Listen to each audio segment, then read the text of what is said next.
Hey everyone, today in this video, I'm going to walk you through the map settings for the Mova P50 Pro Ultra. If you're interested in the P50, the link to it will be in the video description.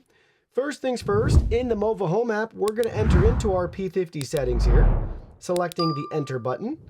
Now we're taken to the main screen with our populated map. And on the right-hand center of the screen, we have a couple map icons. The first one has an eyeball with it. We can select that. That's our map display settings. So we can toggle on or off certain things to display on our map or not. Up to you if you want to show them. We can rotate our map 90 degrees either way. And we have 2D and 3D viewing styles. They show you how to use the 3D map,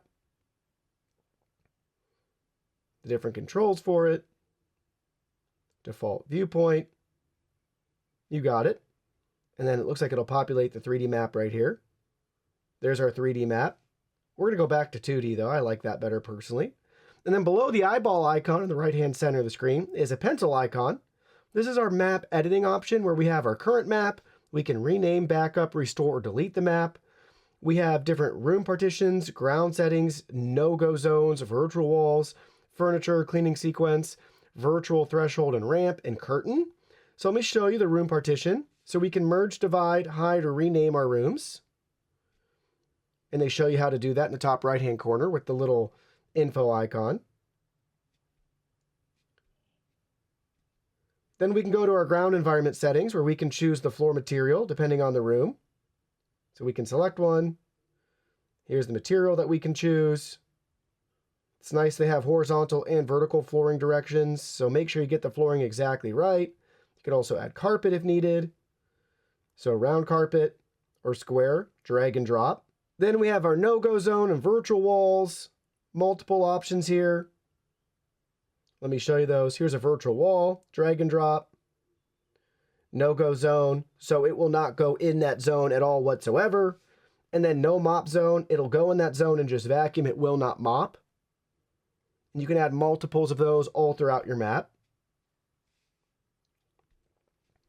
Then we have furniture, so we can add different pieces of furniture to our map if we want.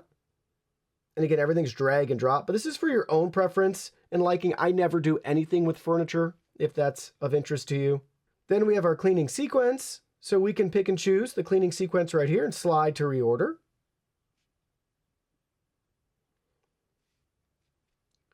Then we have our virtual threshold ramp settings, so we can identify passable thresholds, impassable thresholds, and then we can add a ramp.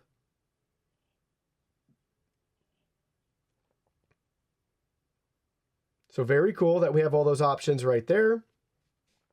And if we add one, again, drag and drop, resize as needed. And you can get that info again up at the top with the little eye icon to learn more about the thresholds and configure it as you see fit. We don't have anything on our map that we need any of those, but it's great to have that option. And then last but not least, we have curtain. So how to use curtains. So you can add curtains to the map and the robot will try to clean areas under and behind the curtains or sheets during the cleaning task. So that's nice too, just to identify the curtains there to make sure that it's going to get as close as it can to them. But follow their advice. If the curtain's too long, don't use this so it doesn't get stuck. But you can do a little trial and error. Just make sure you're in the room watching that to hone it down and lock it in. But you can add your curtains. Again, same thing, drag and drop, put it by the window, wherever they are in your house. Very easy to customize. And then lastly, at the very bottom, multi-floor map management. So from this screen, we can choose our house type, single or multi-floor. And then from here, we can adjust our map switching method. Do you want to manually pick and choose the map every time, or do you want it to intelligently recognize which floor it's on? Here's our current map with those features that we looked at, and then we could create a new map right here if we took it to a second story, a basement, whatever it may be. You can create another map just like that.